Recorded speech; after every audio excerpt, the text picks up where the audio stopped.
ESPN released a graphic discussing the 2025 WNBA All-Star events ratings and the average viewers that watched. For the WNBA skills and three-point contest, it increased by 89% viewership. Awesome.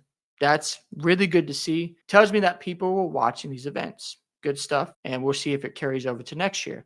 But when they talked about the All-Star game, they compared it to 2023, not 2024. Very interesting. And they said that, oh, it's went up by 158% with a 2-year sample size. The problem is you didn't talk about 2024. And when you look at 2024, the people who are watching, they had 3.44 million viewers, where this year was at 2.19 million viewers. Guess who wasn't playing this year? Caitlin Clark.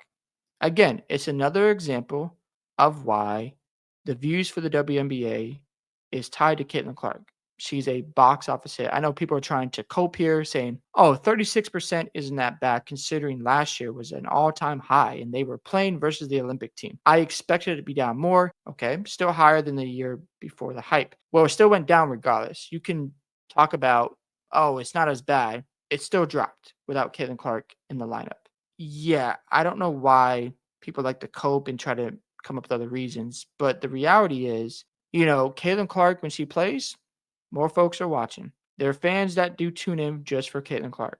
And also, fans that do tune in just to see if they cheap shot her during the games. Just true, some will not even turn it on if she isn't on. And that's the issue here is that when Caitlin Clark isn't playing, not as many fans are watching. And doesn't mean that, people don't like the WNBA, that people don't want to watch, but if they don't treat Caitlin Clark right and they don't, protect her and she's out for these important games, the ratings are going to suffer. You can try to cope, you can try to make excuses, but we all know that the WNBA wasn't as interesting until Caitlin Clark showed up. Doesn't mean that the league had no players that people didn't care about, but if you just go outside, let's just say you're hanging out at the park or even a huge event for a music concert or a sporting event, do you see a lot of people wearing WNBA jerseys? Just go out in public and walk around. Are a lot of people wearing their jerseys? I don't see a lot. I go to Universal a lot. I don't see really anybody wearing WNBA jerseys because it's not that popular right now. And Caitlin Clark can help it, but it's going to take some time. It's not going to just happen overnight. But I agree with this person. Caitlin Clark is a WNBA, period. And again, this is different from basketball. I don't think Caitlin Clark is the best player in the WNBA. Not right now, because she has some room to grow. She's in her second season. It takes time to get to that level. But from a marketing perspective, she is the golden goose. She's the reason why people are tuning in to watch the WNBA. ESPN can try to gaslight you. They can try to say, oh, look at the percentage. It's gone up in 2 years. They just want to ignore 2024.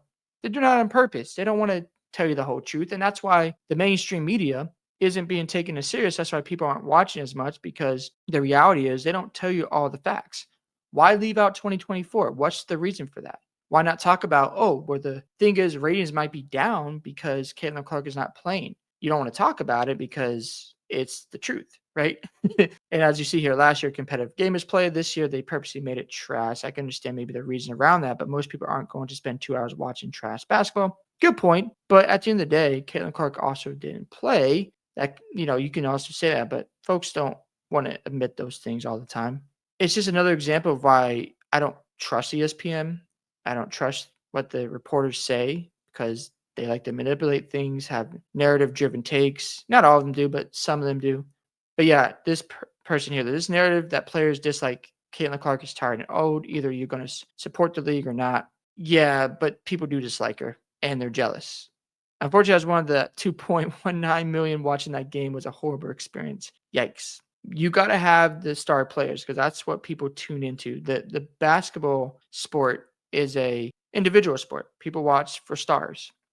And Caitlin Clark is the box office attraction. So we can try to make excuses and say, oh, you know what? It's not as bad as you think. But the reality is it still went down in numbers. And if Caitlin Clark is not playing, then we see things get affected. Ticket prices get affected. It went down in price. You can look that up yourself. As soon as reports came out that Caitlin Clark wasn't going to be playing in the All-Star game, the ticket prices went down. Now, I like what this person had to say here. That game, players were competing and CC was there. Two things can be true. So I agree with that. This game was an affront to the game, worse than recent NBA games, All-Star games. I mean, the NBA All-Star games are just not pleasant to watch. I'm a fan of the league, could not watch whatever that was. Again, CC is the only reason WNBA is relevant. Whether without her, it's like watching high school basketball, but even they can dunk. You know, I saw an argument from Shaq saying that WNBA should consider lowering the rim. I wouldn't mind it because if the women can dunk, that would be pretty cool to watch. This person says if Clark is Trey Young and not Steph Curry, that could be a problem.